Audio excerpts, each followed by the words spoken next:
صلی اللہ محمد وآل محمد۔ سورہ کافی۔ جب بھر چکے عباس سے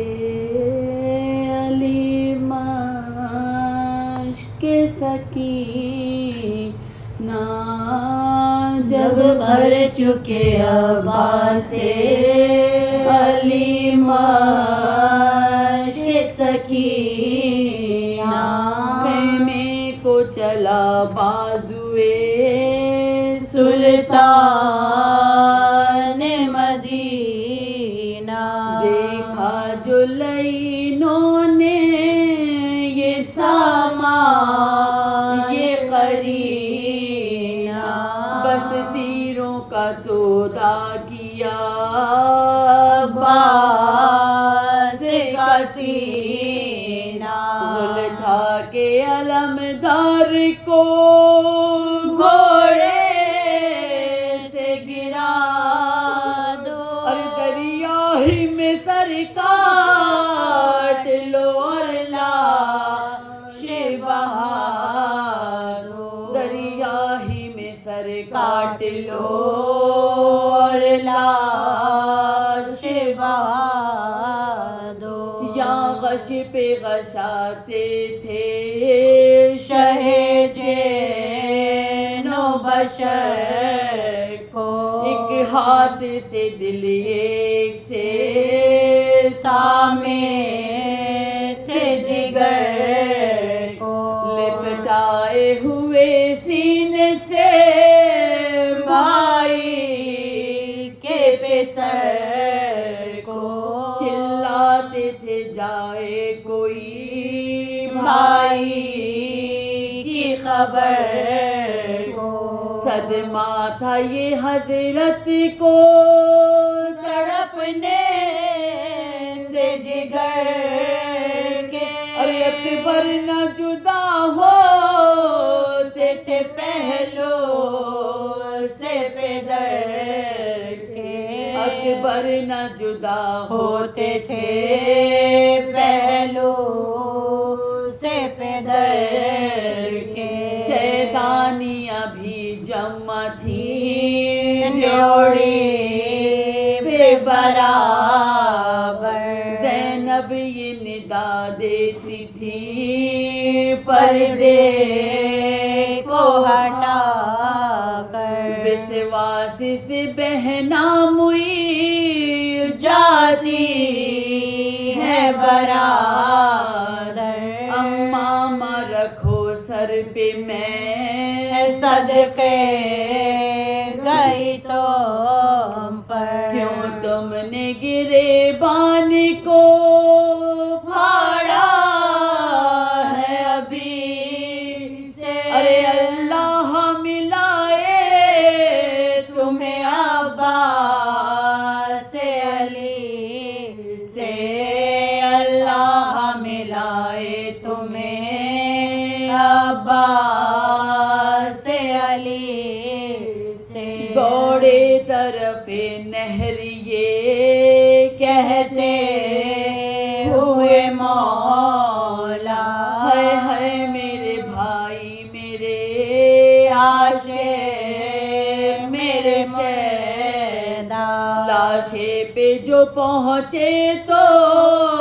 گرے سید والا، چلائے یہ ہائے ہائے میرے جعفر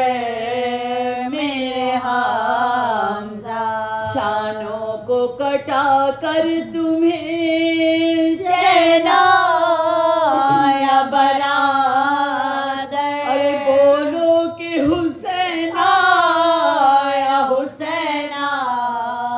یا برادر، بولو کہ حسین یا حسین یا برادر، سر شاہ کے قدموں پہ علمدار نے رکھا، کی عرض کہ یا شاہ سب کچھ ہے میرا، بخشو میری تقصیر پہے پہے مدو زہرا یہ کہتے تھے جو موت کی ہچکی ہوئی پیدا یہ کہتے تھے جو موت کی ہچکی ہوئی پیدا اس ہچکی کے آتے ہی قضا کر گیا اور سر بھائی کے قدموں پہ رکھا مر گیا سر بھائی کے قدموں پہ رکھا مر گیا خیمے کو چلے لاش اٹھا کر شہ والا آگے علم و مشق لیے گود کا پالا ٹکڑے تھا جو عباس علی کا قد بالا کہ آپ سنبھالا کبھی اکبر نے سنبھالا لاشے کو تو معراج تھی دوش شہدی پر اور پاؤں لٹکتے ہوئے آتے تھے زمین پر اور پاؤں لٹکتے ہوئے آتے تھے زمین پر سیدانیوں میں لاشے عباس جو آیا گھبرا گئی بہلا کے سکینہ کو اٹھایا اور جعفر تیار کی مسند کو بچھایا آہستہ سے لاشا اسی مسند پہ لٹایا شے بولے علمدار سفر کر گئے زین اور لشکر کا ہوا خاتمہ ہم مر گئے شے زین بولے علمدار سفر کر گئے زین لشکر کا ہوا خاتمہ ہم مر گئے زین جب بھر چکے عباس